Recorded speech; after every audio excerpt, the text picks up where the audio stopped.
Hi guys, Lisa here, your life strategist and business coach. Hey, I am here at the Maria Andros Aspire Mastermind, and I am meeting some fabulous people. Someone that I just recently met is Faith James. She is a branding specialist. Now, I have the privilege of working with my clients on their brand, especially helping them expand their brand and expand their impact. So branding is a big deal, but Faith is a specialist. And so I just wanted you to meet her, and I wanted her to share just a couple of tips that can help you get started on your branding.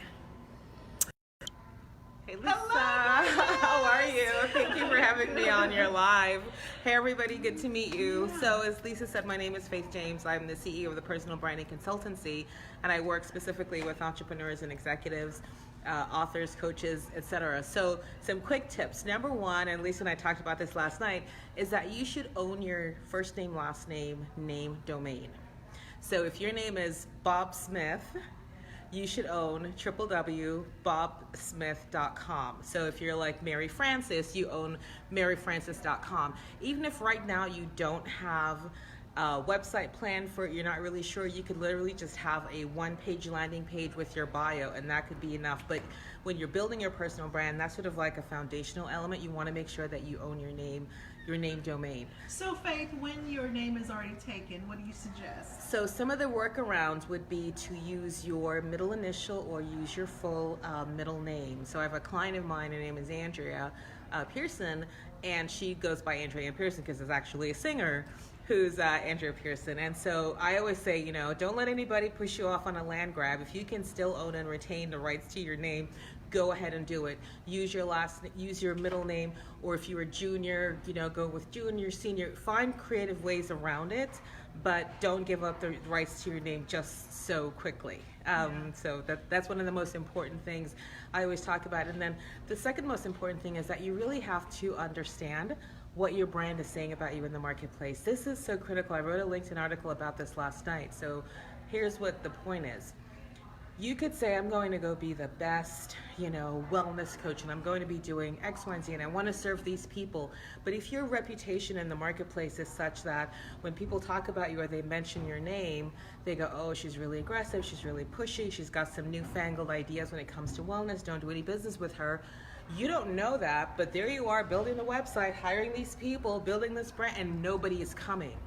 So until you take the time to say, before I go any further, efforting, spending money, I want to know what my brand is in the marketplace. And so one of the things I offer to my clients is a 360 personal brand survey where it's anonymous. So you won't know who's saying what about you. As a coach, I won't know who's saying what, but the data comes in, and it'd be so amazing to realize sometimes you think, oh, I'm motivating and I'm inspirational, but over here, people receive it as pushy and aggressive, and they tell 10 other people, don't do any business with you. It's just like going to right? It's powerful. It's just like going to the doctor. The doctor's not going to give you medicine for cholesterol until he does a full blood workup.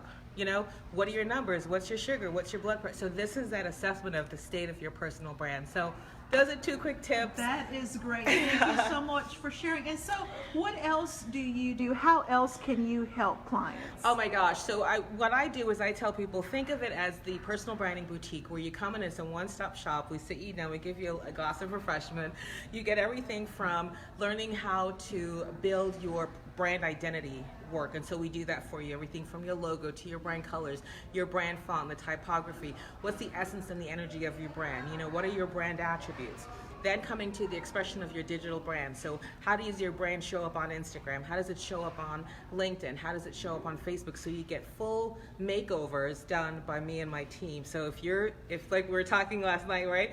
If you have a LinkedIn profile you haven't updated for years and it's still got that blue background, then this is one of the things we do for our clients. We just say, listen, let us take it over. We'll update it, make it super, pro, and hand it back to you. And then you can continue on with, all of the other things that you do on LinkedIn as part of just building the brand. But yeah, everything from like the website development, everything from, how you saw, I have a personal brand stylist who works with my clients, everything from, how to speak confidently on video. We have just partnered with a new Hollywood actress who's going to be doing that part of training for our clients. So think of it as the one-stop shop for building your professional personal brand. That's awesome. How can people get in touch with you? Oh, wonderful. So they can go to www.speakwithfaith.com and get some time with me to talk about where you are. If you want to get that free brand assessment, because knowing the score, your brand index score, is really important. I give that as a free offer to anybody who wants it. So yeah, connect with me at speakwithfaith.com and I'll get that to you.